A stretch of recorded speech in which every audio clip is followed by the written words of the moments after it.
1 run.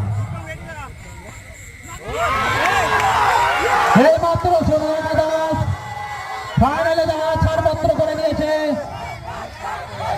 Final যাওয়ার ছাড়পত্র সোনু একাদশ এই মাত্র ফাইনালে যাওয়ার ছাড়পত্র অর্জন করলে সেই সঙ্গে